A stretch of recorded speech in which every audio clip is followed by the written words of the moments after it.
Welcome back for another manga review of My Hero Academia, chapter 289. And here myself, as always, LegendDVash, my co-host here, SamTheMangaMan, and the king of games, the rarefied king of games, RayApollo. And right here, the JBXclusive. He came back from the dead, from Shishidaraki, decaying him. Right, James? How does it feel to be back here? It feels great to be back, but I really needed that vacation. I needed to step away from everything, but I'm back with my favorite people and here to talk about some manga. Let's get it. All right, Yeah, boy. So as always, I would start here since you haven't been back here for a while. Start off your opinions about the past two or three chapters, or you could talk about this one mainly because, as always, you and Ray start first. I mean, we're still building up to the very end of this. Like, I love seeing everything that was happening in the One for All world, if you will, and seeing where it's coming into this chapter. I love seeing Toga and Ochako together, because she is not a typical villain. I think we talked about this before. She's not. Neither of them are. I think none of all of them have their own backstories, and she is not. She's trying to figure out what it means to be a hero, what it means to be labeled a villain. And I love getting more of that. I kind of wish we got more in this chapter, but I feel like the character got what she was looking for. But yeah, I like this chapter. It was cool. I mean, there's really not much else to it besides that interaction between the two. And Ray, for you? This was really good. I noticed a few little things. First of all, Ida's breaking the rules. My boy, the one who's always like, no, you gotta do exactly what you're told. Ida said, nah, my friends are in trouble. I'm going to help them because they dropped everything and risked everything to help me that time. And I'm like, good on you for remembering that. Not only that, that boy's fast as hell, and they confirmed it because they said that only people who could fly could go. But I think he could probably outrun Decay, which is wild. And that's why he decided to go. So I'm like, my boy, okay, Ida. Another thing I noticed about this chapter between Toga and Ochako is that I think Toga picked her side this chapter. She has decided that she's going to be a villain. Like she is 100% against the heroes now. Minus Deku, of course, but like she's I think it's now she has chosen that she's against the heroes because they took her friend from her, and now she wants to take stuff away from them essentially. So I'm like, okay, well, I mean, that's good. It's not ambiguous no more. Toga chose to be a villain. Like, that's it. And like she's like, well, if you want to treat me like a villain, I'm gonna be one. Essentially, is what it is. So I'm like, all right, good for her because I like that. But I guess I really didn't see kind of this weird hero coin with Toga and Ochako before, but now I'm like, actually, I really like that because maybe this makes Ochako question things when we hadn't really considered that about her before. Because remember, we had her hero motivations a long time ago, being for her family, but now it's like, well, she learned so much from Deku that it's like, maybe this brings into questions for her. But now she's the only one who knows what Toga's true quirk is as well, which is wild. Yeah. So this is a really good chapter. Like it felt like it went so fast, but it was so good. So good. We got two, like what you said about our boy Ida, but he also kind of did some small team up with our Ganijire, where she barely gets any spotlight, which it was nice to actually see her be useful a bit with the team up with Ida. I'm praying that next chapter she actually gets some spotlight. Yeah, some more. We got Sun Eater and we got our boy back in Overhaul, but it's like now it's like she was there, but she wasn't there. So hopefully her and our boy Shoto actually get some shine in this next chapter because they're the only two like fighting capable who are there right now. Yeah. So, but I think the most important thing for this chapter that is very small that I saw nobody else talking about, we got our confirmation that Dragon Waifu is still okay. She's in rough shape, but she's okay. And I think she really did lose. I think she lost that hand, or at least that half her arm, because you can see that the waterbender is like covering one of her arms in water to kind of keep it like, I don't know, less blood loss, safe. Yeah, probably. So I was like, oh snap! But that also means that Najiri she wants to fight now because he hurt her mentor, so now she's gonna fight. So I'm really hoping we get to see Shoto's full icy hot power unleashed, and we get to see her flex a little bit too. So That's what I like to see right now. That each of the popular kids in the polls within the fandom is getting each of the spotlight. Ida, Baku, or Deku's getting the most because he's the main character. But we also is getting Shoto in page 2 and 3. He keeps grabbing Endeavor, his father. He keeps grabbing Baku, and then keeps grabbing Deku. Like all these kids on his back. Like that's amazing of how much effort is put in, because he's technically the most freshest one to fight. But then, like at this point, he's not supposed to be fighting. There's too many people that's injured at the moment, and Bakugo's unconscious, as I was unconscious. We have no idea if Gran Torino is even alive or still whatnot. Gran Torino is in Waterman's arms. Yeah, and like I said, that was a really important panel. Just kind of like piece together where everybody is. Okay. Like also down too. At this point, Shoto is gotta do as much as he can to defend more than just like fighting physical. He needs to again try to get out. But like we know now, but they have an entirely different situation because Machia is literally there. Yeah, they can't just fight. Now they have to run, basically evade. Yeah, because like there is no fighting Machia at this point. There's none.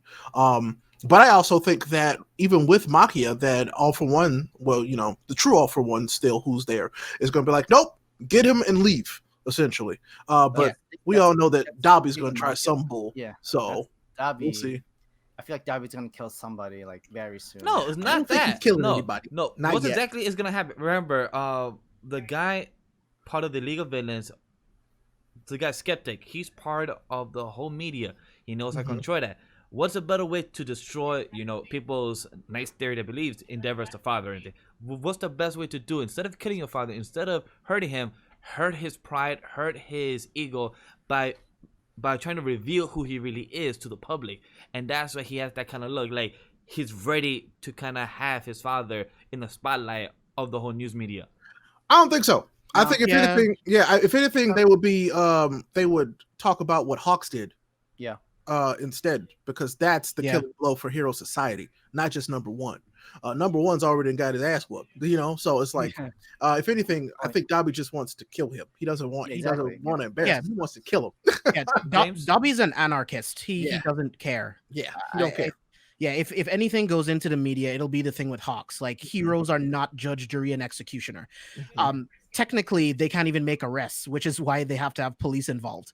So it's like, who knows what's going to happen? But I definitely think the Hero Society is going to take a huge blow after this. But I do think everyone's going to retreat after this fight. So how I see it is that I feel like Dabi's going to try to hurt Shoto, but Endeavor is going to be the one that tries to protect him in the last minute. That's why I feel like I think the opposite. He might die from this. I think the opposite. Dabi's going to go after Endeavor, and Shoto is going to be like, "Hey, yo, nope, that's my dad." Even though I didn't like him, like now I at least respect him as a hero. So the number one hero in the world, but not even that. It's just that it's his dad. That's what that's who he's protecting. He's protecting his father. Is what he's going to do. His father and his friends are there. He's going to do everything he can to protect all of them.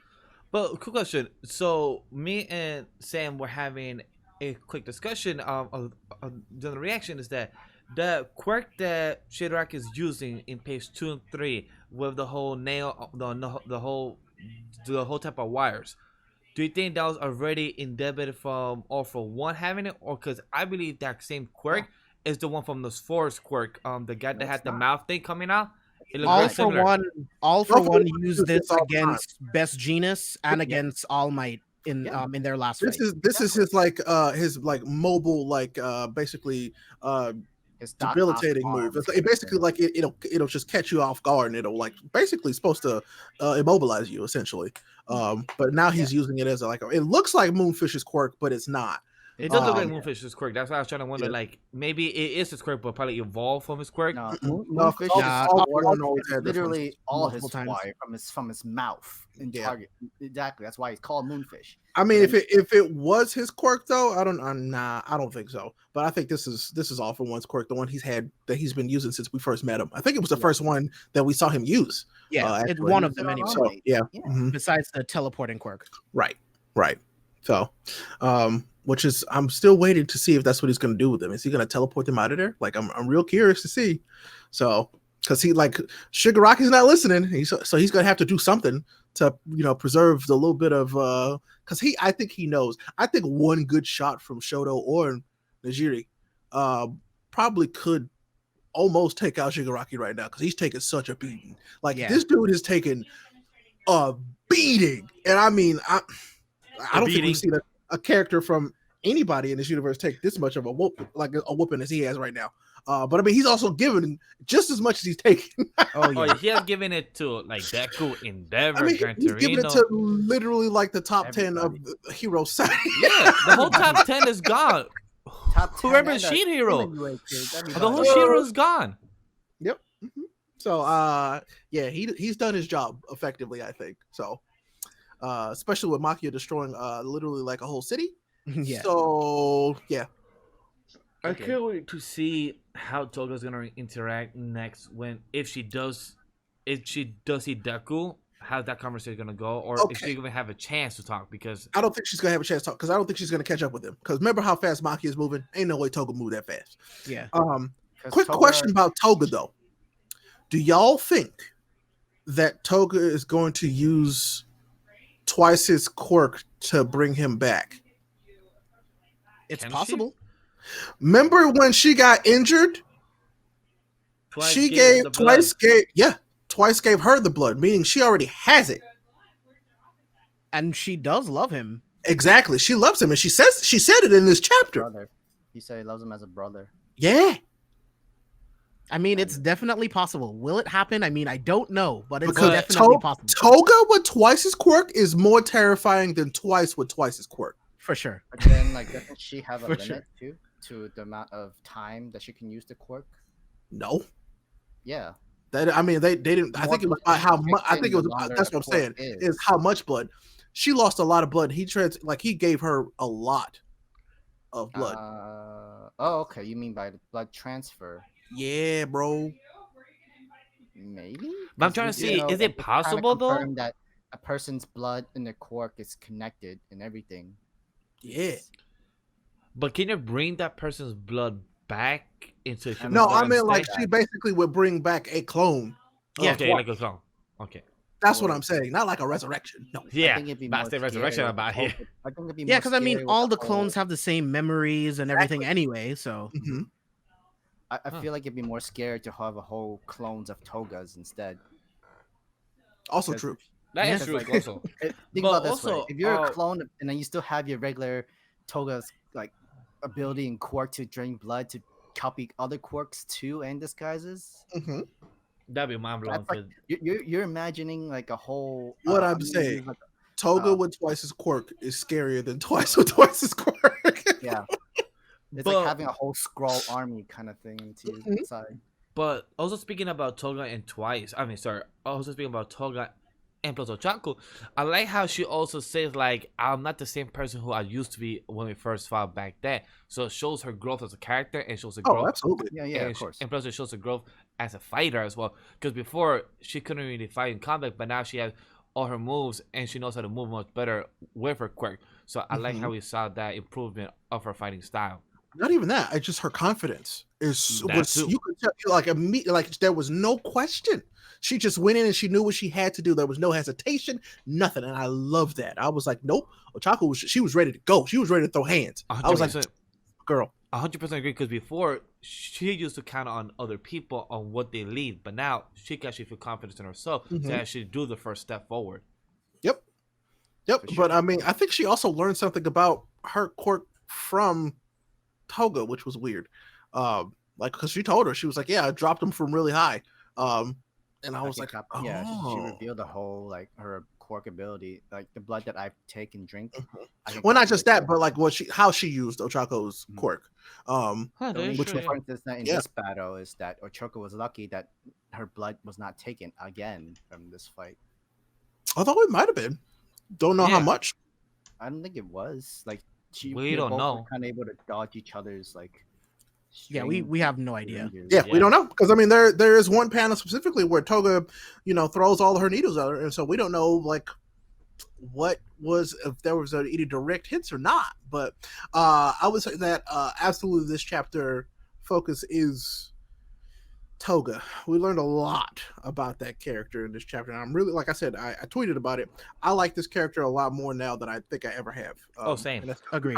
we try like I can see why people like her for memeable purposes and like because anime, but like I now actually like this character because she has resolve and goals and feelings. Like I like this character. She Like has layers of who she wants to be, and she also is curious to know about her life, about high school and everything like that, because she never experienced that because the whole society treated her as a villain. So that's interesting. But based on something she couldn't control, mind you. Yeah. So but I also like how this chapter was showing how everything is leading up for this big moment. Showing at the last panel the nice beautiful double spread showing Deku, Endeavor, Dabi, Shoto, and showing like my boy Giga and my boy Orpha one, the new one, is like they're all stories coming into one, and it's gonna lead up to the next 3, 4, 5 chapters, because that's what's gonna lead up to like the whole climax is gonna probably be the next 5 chapters. So this is how it's all gonna lead up to. So this is I really can good. see the next 2 being the climax. Oh yeah, it could be 2. It's just I was just like maybe 5 or 3, but it's just wild like it's how everything leading up to this. Gonna end within 10. Just the arc. Oh well, the arc, yeah, most of like could end at 10, cause just story overall, saying who died, the climax, saying like what has happened. Say who died and all that stuff can be like afterwards, like the start, not the start, like the start of the next arc. Because next chapter is 290. Yeah. So I think we get some bombshells next chapter for sure. And then 10 more. He's at 300. Very close. That's crazy. 300. Yeah. I want to know what happened to the heroes fighting the Nomu. I think they did. Like, I think They some did. of them are dead. Oh, you mean the ones like out in the city? Yeah. Oh well, they're probably fine.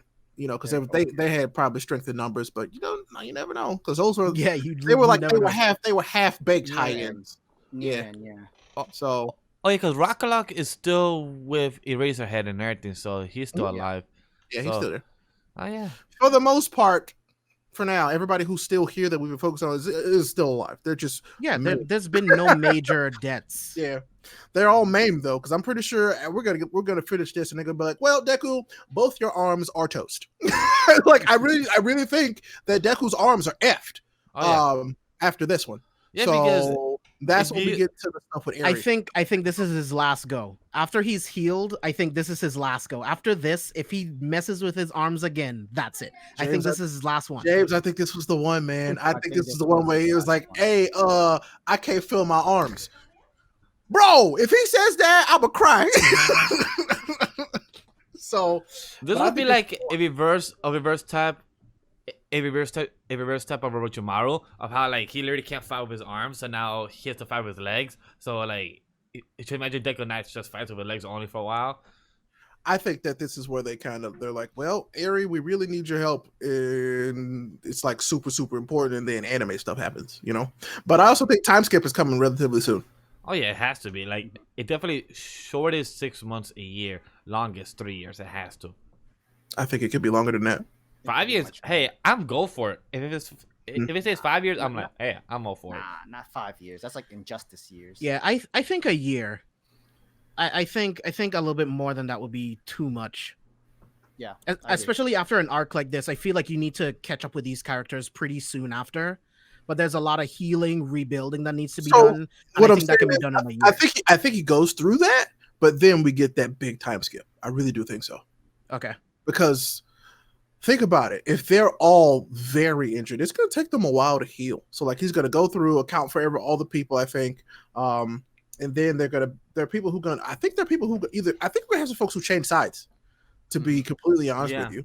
Interesting. And then we're going to go to this part where it's like, well, we can't keep you here because you're not safe. But we're also going to get this point where Shigaraki has to go back into healing. Because he is going to have it's probably going to take him a lot longer to heal because he went so far past what he needed to. So they're going to get the doctor back. They're going to build a new thing, and they're going to throw him back in the sand pod essentially to heal up. You think they'll get the doctor back? I think so. I don't know if they could get I think they get the doc back.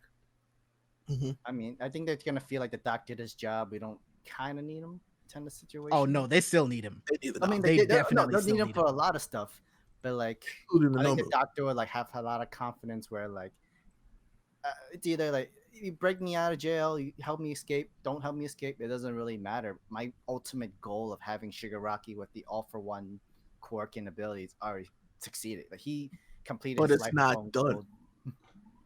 It's still. It's not It's not done. completed. It's I not. think, not- it's yeah, like it's he's not- excited that it's out, but it wasn't done. Yeah, because, So if he can because finish remember, it, he's a he's gonna mastermind. try. He wants a masterpiece, Mhm. and it's not there yet. So they will probably get him. They probably Mhm. need him. So I'm excited for And if overall. anything, they'll get him to murder him so he doesn't spill any secrets. You know, because he has a lot of knowledge and a lot of information that they probably just don't want anybody else to have. So, I mean, he's Yeah. lived twice the life that a normal person should anyway. So He has. yeah, expendable but also important. What a wild place to be in. Yeah. he loves that place. I mean, That is definitely a small predicament, but to see how it's gonna expand. So, other than that, any more thoughts, guys? You feel like we Next covered everything? Cannot come soon enough. James, Yeah, I'm just looking forward to 290, man. Sam. I'm gonna keep going. All right, See guys. what's happening. So let us know what you guys think about it in the comment section down below. Join the Discord server as well. Like the video, subscribe, and press the bell notification every time we upload videos. Thank you guys for watching. See you guys on the next one.